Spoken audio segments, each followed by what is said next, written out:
पटना में महागठबंधन की बड़ी बैठक होने जा रही है। यूं कहिए कि विधानसभा चुनाव 2025 को लेकर ये अपने आप में पटना में महागठबंधन की पहली महामंथन की बैठक की तस्वीर आपको कुछ देर में ही नजर आएगी, जिसमें कांग्रेस और आरजेडी सहित तमाम सहयोगी घटक दल के नेता इसमें शामिल होंगे। बैठक में बिहार विधानसभा चुनाव की तैयारी से लेकर रणनीति के साथ सीट शेयरिंग पर चर्चा होगी। सीएम कैंडिडेट को लेकर भी बैठक में चर्चा हो सकती है, इसकी भी संभावना जाहिर की जा रही है। नेता प्रतिपक्ष ने कहा है कि बैठक में विधानसभा चुनाव को लेकर रणनीति बनेगी। इसके पहले 15 अप्रैल को आपने देखा कि दिल्ली में राहुल गांधी और मल्लिकार्जुन खड़गे के साथ तेजस्वी यादव की 1 घंटे तक बैठक हुई थी, जिसमें आपसी तालमेल समेत कई मुद्दों पर बातचीत हुई। इस बैठक के बाद तेजस्वी यादव ने खुद के नेतृत्व के सवाल पर थोड़ी नरमी दिखाई। अब सबकी निगाहें इस बैठक पर जाकर टिकी हैं, जो महागठबंधन के तमाम नेताओं के साथ होने वाली है। और अब सवाल फिर वही कि तेजस्वी के नेतृत्व को क्या महागठबंधन के नेता स्वीकारते हैं, मानते हैं।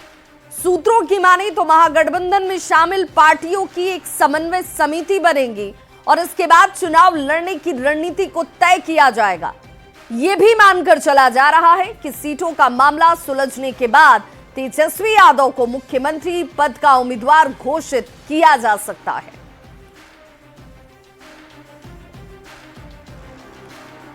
तो महागठबंधन की आज ये बड़ी बैठक होने जा रही है, तो इस गठबंधन के कौन कौन से दल हैं ये भी जानना जरूरी है। RJD, Congress, VIP, CPI, CPM और सीपीआई-एमएल ये वो तमाम सहयोगी दल हैं और इसीलिए ये महागठबंधन की बड़ी बैठक, जिस बैठक पर सबकी निगाहें टिकी हैं, पिछले चुनाव में उनकी स्थिति क्या रही ये भी अपने आप में बहुत महत्वपूर्ण हो जाता है, क्योंकि ये बैठक अब से थोड़ी देर बाद शुरू होगी और इस बैठक में कई तरह के मुद्दों पर चर्चा होगी। सीट शेयरिंग से लेकर नेतृत्व किसका, कौन सा चेहरा और किस चेहरे के साथ चुनावी मैदान में उतरने वाले हैं ये भी। और देखिए आरजेडी के पास 144 सीटें, 2020 में कौन कितनी सीटों पर लड़ा था उन सीटों की संख्या इस वक्त आपके सामने है। 144 सीटों पर आरजेडी यानी सबसे ज्यादा सीटों के साथ वो 2020 में उतरी थी। कांग्रेस के बाद उसके बाद 70 सीटें थी और इस बार भी कांग्रेस ये चाहती कि कम से कम 70 सीटें तो जरूर उसे मिल जाएं। वहीं तमाम उसके साथ जो सहयोगी पार्टियां थी उन पार्टियों में किसे कितनी सीटें हासिल हुई वो भी जरा देखिए। सीटों की संख्या की बात करें तो आरजेडी के पास 144 सीटों पर जब वो लड़ी तो 75 सीटों पर जीत दर्ज की। बीजेपी 74 सीटों पर। अब तमाम पार्टियों के आंकड़े देख लीजिए, 2020 में किसके पास कितनी सीटें गई थी। आरजेडी सबसे बड़ी पार्टी बनकर उभरी थी क्योंकि 75 सीटों पर उसने जीत दर्ज की। दूसरे नंबर पर बीजेपी रहती है 74 सीटों पर, जेडीयू के पास 43 सीटें जाती हैं, कांग्रेस 19 सीटों पर जीत दर्ज करती है। और ये वो देखिए 2020 से लेकर 2005 शुरुआत वक्त से लेकर अगर 2020 के विधानसभा चुनाव के आंकड़ों पर अगर नजर डालेंगे तो परफॉर्मेंस किसका किस तरीके का रहा वो आपके सामने इस वक्त है। तो महागठबंधन की बैठक में कौन कौन, ये आरजेडी कार्यालय में दोपहर 2 बजे से ये बैठक शुरू हो जाएगी और बिहार कांग्रेस प्रभारी कृष्णा अल्लावरू इस बैठक में शामिल होंगे। बिहार कांग्रेस के अध्यक्ष राजेश कुमार की मौजूदगी होगी। कांग्रेस विधायक दल के नेता शकील अहमद खान इसमें होंगे और कांग्रेस विधायक दल के नेता शकील अहमद खान को आप देखेंगे आरजेडी से तेजस्वी यादव इसमें होंगे। मनोज झा की मौजूदगी दिखेगी। आरजेडी कार्यालय में दोपहर 2 बजे का वक्त है जब ये बैठक शुरू हो जाएगी। आरजेडी के सांसद संजय जो जहां उनको आप यहां पर देख पाइएगा। माले के राष्ट्रीय महासचिव दीपंकर भट्टाचार्य होंगे। सीपीआई के राज्य सचिव राम नरेश पांडे होंगे। सीपीआईएम से बात करें तो 2 लोग इसमें शामिल होने वाले हैं, हालांकि वो नाम सामने इस वक्त नहीं है। वीआईपी के संरक्षक मुकेश सहनी जो है वो इस बैठक में शामिल होंगे, जिनको लेकर अलग अलग तरीके के कयास लगाए जा रहे थे, लेकिन मुकेश सहनी ने साफ कर दिया कि भाई तेजस्वी के साथ वो है।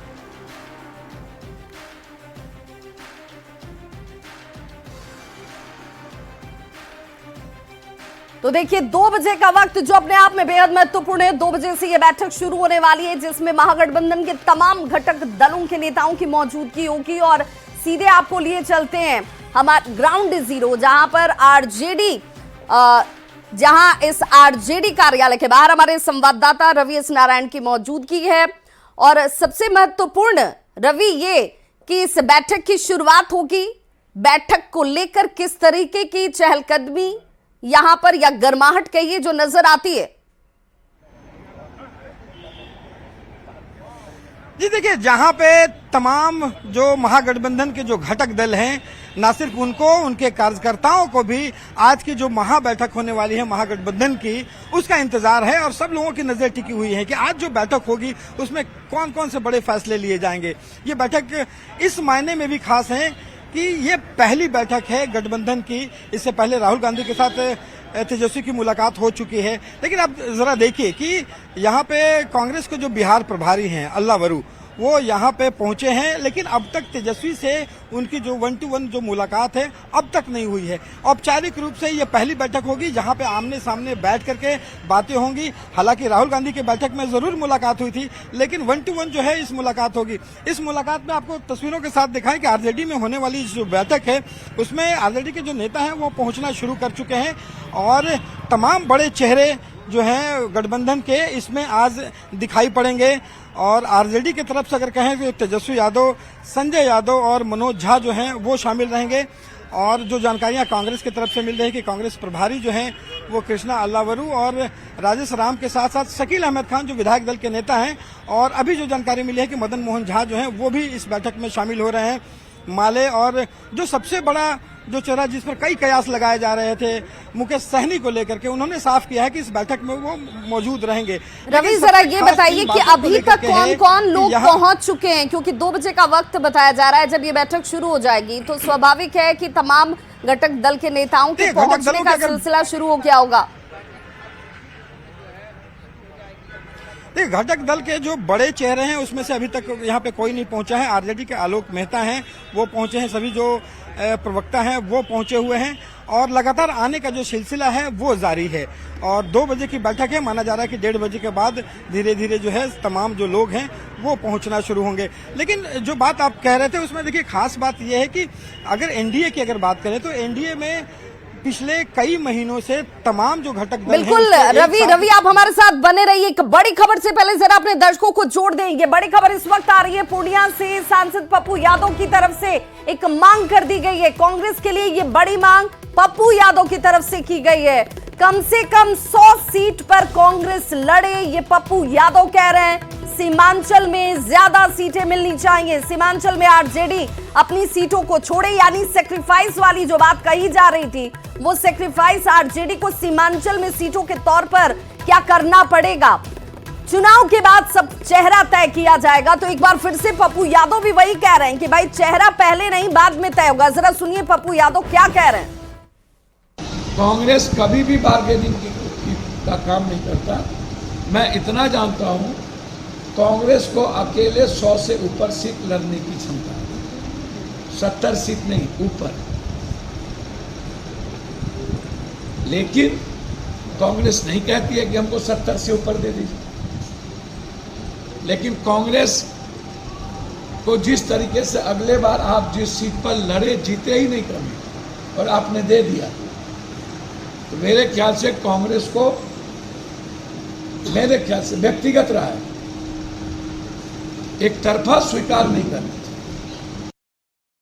तो देखिए सीधे तौर पर रवि पप्पू यादव का ये बयान बहुत महत्वपूर्ण और बहुत ऐसे वक्त पर जब बैठक की शुरुआत होने वाली है, पप्पू यादव ने ये साफ कर दिया कि भाई 70 से ज्यादा सीटें चाहिए, 100 तक हमारी तैयारी है और चेहरा भी चुनाव के बाद ही।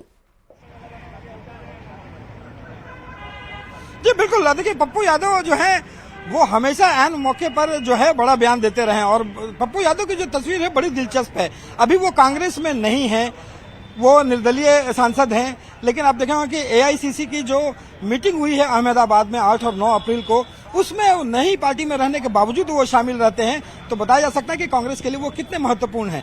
लेकिन उन्होंने जो बयान दिया है वो बड़ा बयान है। हमारे साथ एजाज अहमद जो है वो भी मौजूद है। पप्पू यादव कह रहे हैं कि कम से कम 70 से ज्यादा सीटें चाहिए, 100 सीटों पर उनकी तैयारी है और चेहरा जो है वो चुनाव के बाद तय होगा। देखिए, राहुल गांधी जी, मल्लिकार्जुन खड़गे जी, बिहार के प्रभारी बिहार के प्रदेश अध्यक्ष सभी के साथ तेजस्वी जी की बैठक 2 दिन पहले हुई है और आज भी बैठक हो रही है महागठबंधन की। सब कुछ हम विचारों के आधार पर, संकल्पों के आधार पर, जो जनता और जनता के मुद्दे हैं उस आधार पर चुनाव मैदान में जाएंगे। कांग्रेस तो कह रही है, पप्पू यादव कह रहे हैं कि 100 सीटें चाहिए। देखिए, यहाँ पर सीटों का कोई मतलब नहीं है, यहाँ पर संकल्पों का मतलब है, विचारों का मतलब है। और जो देश के अंदर जिस तरह से संवैधानिक व्यवस्था को, जिस तरह से लोकतंत्र और लोकतांत्रिक व्यवस्था को कमजोर करने वाली कार्रवाई चल रही है, जिस तरह से भ्रम और धर्म के आधार पर राजनीति करने वाले लोग देश और बिहार में भ्रम की स्थिति खड़ा करना चाहते हैं, उसके खिलाफ रवि जरा पूछिए कि पप्पू यादव कह रहे हैं कि सीमांचल में ज्यादा सीटें इस बार चाहिए कांग्रेस को, क्योंकि हमारी पकड़ वहां ज्यादा मजबूत है। जी बिल्कुल, और सीमांचल को लेकर के माना जाता है कि सीमांचल इस बार जो है वो सबकी नजरें हैं, क्योंकि सीमांचल जो है वो क्षेत्र है जहां से ये तय होता है कि सरकार किसकी बनेगी। और पप्पू यादव कह रहे हैं कि सीमांचल में ज्यादा सीटें उन्हें चाहिए क्योंकि उनकी पकड़ जो है आरजेडी से ज्यादा मजबूत है। देखिए, मैं पहले ही बोला कि महागठबंधन के सभी घटक दल विचारों के आधार पर, संकल्पों के आधार पर गठबंधन में जा रहे हैं।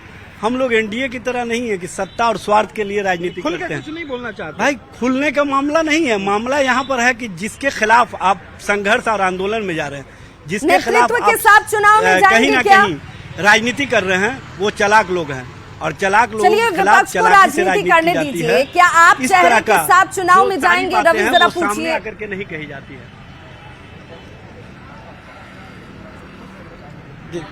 तो क्या अगर इस बार जो चुनाव प्रचार करेंगे तो तेजस्वी के चेहरे के साथ ही आप प्रचार करेंगे? तेजस्वी के चेहरे के साथ ही? देखिए, सब कुछ आज बैठक में तय हो जाएगा और सब कुछ मामले सामने आ जाएंगे। चूंकि तेजस्वी जी नेता प्रतिपक्ष हैं और सीएलपी लीडर शकील अहमद खान ने पहले ही कह दिया है कि कांग्रेस उनको मान रही है, हमारा अपना नेता सीएलपी भी मानती है कि वो विपक्ष के नेता हैं। तो विपक्ष की नेता की हैसियत से वो सदन के अंदर भी, सदन के बाहर भी महागठबंधन के सभी दलों के नेता हैं और सबको पता है कि सत्ता पक्ष के द्वारा जो चालाकी की राजनीति की जा रही है, चेहरा तो रखे हुए हैं नीतीश कुमार का, लेकिन उस चेहरे के पीछे एक चेहरा है जो पोस्टर में और सरकार के विज्ञापनों में नजर आ रहा है। चेहरा तेजस्वी होंगे? भाई, चेहरा हम लोग नहीं, हम लोग तो संकल्प और विचार के आधार पर हैं। चेहरा वो लोग रखे हुए हैं जो मुख्यमंत्री खुल के भले ही कुछ ना है, लेकिन आरजेडी तेजस्वी के चेहरे को छोड़ नहीं सकती और सबसे बड़ी पार्टी होने के नाते मानती है कि वो मुख्यमंत्री का चेहरा जो है। लेकिन यहाँ पे आज की बैठक में माना जा रहा है कि जो समझा जा सकता है, क्योंकि जिस सवाल का जवाब खुद तेजस्वी यादव के पास नहीं था, जब वो इस सवाल पर इतनी नरमी बरतते नजर आए, तो इस वक्त किसी प्रवक्ता की तरफ से ये कहा जाना कि भाई ये चेहरा होंगे और इन्हीं के साथ हम उतरेंगे, ये बहुत पेचीदा सवाल होगा और जवाब संभवतः इनके पास नहीं होगा। बहुत बहुत शुक्रिया तमाम जानकारी के लिए रवि एस नारायण। तो दोपहर 2 बजे का इंतजार कीजिए, जब ये बैठक की शुरुआत होने वाली है। तमाम नेताओं के जुटने का सिलसिला भी शुरू हो चुका है। पटना में आज महागठबंधन की बड़ी बैठक, जिसे लेकर गठबंधन के घटक दलों के नेताओं का जोश जो है वो हाई नजर आता है। तो एनडीए के नेता महागठबंधन की नीति और नीयत पर पलटवार कर रहे हैं। आज इंडिया अलायंस की बैठक में सर क्या करेंगे? वो घमंडिया अलायंस की बैठक है और वहाँ तेजस्वी और कांग्रेस में कस के टकराहट है। तेजस्वी जहाँ घोर भ्रष्टाचारी और परिवारवादी विचारों का नेतृत्व कर रहे हैं, तो इन विपक्षियों को अब लग रहा है कि बिहार के विकास के बारे में हम कुछ नहीं बोल सकते हैं, तो अब वो अफवाह पर और दुष्प्रचार करके अपना रणनीति तैयार करेंगे कि किसी तरह दुष्प्रचार, जिस तरह लोकसभा में कोशिश किया, इस बार वो सब उनका साजिश नहीं चलने वाला है। ये तो वो लोग इकट्ठा इसलिए हो रहे हैं कि उनका नाव डूबने वाला है। बहुत ही बड़े उथल पुथल का शिकार महागठबंधन हो गया है। हाल के दिनों में जिस तरह का अविश्वास का संकट कांग्रेस और राजद के नेताओं के बीच देखा गया है, वो अप्रत्याशित नहीं है। लगातार जिस तरह से कांग्रेस को द्वैम दर्जे के दल के तौर पर आरजेडी ने औकात दिखाने का काम किया, उसकी प्रतिक्रिया में कांग्रेस के नेताओं को भी बार बार अपना स्टैंड बदलना पड़ा है। संविधान को जो चुनौती दे, जो दिल्ली में पास होता है, वो संविधान होता है और ये शायद बंगाल बनाई है क्या? तो बंगाल बनाने के लिए मुर्शिदाबाद का घटना को याद दिला रहे हैं बिहार के लोगों को। बिहार को बंगाल नहीं बनाना है आरजेडी के नेतृत्व। गठबंधन की बैठक से पहले बिहार में सियासी पारा इस वक्त हाई हो चला है। बीजेपी के राष्ट्रीय प्रवक्ता शहनवाज हुसैन ने कहा कि यह बैठक पूरी तरह से फ्लॉप रहने वाली है। महागठबंधन के लोग आज बैठने वाले हैं, इनके बैठने का कोई मकसद नहीं, पूरी तरह से ये फ्लॉप शो होने वाला है। क्योंकि हम लोग तो कह रहे हैं कि नीतीश कुमार के नेतृत्व में चुनाव में जाएंगे, लेकिन महागठबंधन के लोग कहीं से भी ये कहने को तैयार नहीं है कि वो तेजस्वी यादव के नेतृत्व में जाएंगे। ये नेता मिलेंगे लेकिन दिल मिलने वाला नहीं है। तो वहीं पटना में महागठबंधन की बैठक को लेकर दिल्ली तक सियासत हाई नजर आती है। बिहार बीजेपी के प्रदेश उपाध्यक्ष हैं मिथिलेश तिवारी। उन्होंने कहा कि महागठबंधन के नेता प्रतिपक्ष का चेहरा तय कर लेना चाहिए क्योंकि सरकार एनडीए ही बनाने जा रही है। उन्होंने तेजस्वी की शैक्षणिक योग्यता पर भी सवाल उठाते हुए तंज कसा। मुझे ऐसा लगता है इंडिया ब्लॉक को नेता प्रतिपक्ष का चेहरा तय कर लेना चाहिए, क्योंकि मुख्यमंत्री तो बनना नहीं है उनका, मुख्यमंत्री तो एनडीए ही बनाएगी। और ये कोई आज की बात नहीं है, 2005 से लगातार मुख्यमंत्री जो है सो नीतीश कुमार जी ही रहे हैं और आज भी नीतीश कुमार जी हैं और आगे भी एनडीए का ही चेहरा रहने वाला है बिहार में और नीतीश जी के नेतृत्व में ही हम आगे बढ़ने वाले हैं। अब तो उनको आज ही नेता प्रतिपक्ष का चेहरा तय कर लेना चाहिए और उसमें भी कई प्रकार के उनके विषय चल रहे हैं। अब कांग्रेस पार्टी कभी कहती है हम अपना अलग अस्तित्व बनाना चाहते हैं, कभी कांग्रेस पार्टी लालू जी का पल्लू पकड़ करके और पतिव्रता स्त्री के रूप में देखी जाती है बिहार में। कभी कांग्रेस पार्टी की ऐसी स्थिति नहीं है कि कांग्रेस पार्टी अलग से अपना वजूद खड़ा करे। और कांग्रेस पार्टी के नेता आजकल इस बात को कह करके और जनता में भ्रम पैदा करना चाहते हैं कि कांग्रेस अपना अलग से कुछ करने वाली है। मुझे ऐसा नहीं दिख रहा है, दूर दूर तक नहीं दिख रहा है। और जहाँ तक रही तेजस्वी जी का सवाल, तो तेजस्वी जी को बिहार मानेगा ही नहीं नेता। तेजस्वी जी युवाओं के बीच जाते हैं तो कहते हैं भाई पढ़िए लिखिए आगे बढ़िए, तो उसी में का युवा कहता है पहले आप तो मैट्रिक पास कर लीजिए। तो जो बिहार राजेंद्र बाबू का बिहार है, वह बिहार कभी ये नहीं चाहेगा कि कोई नॉन मैट्रिक मुख्यमंत्री बने।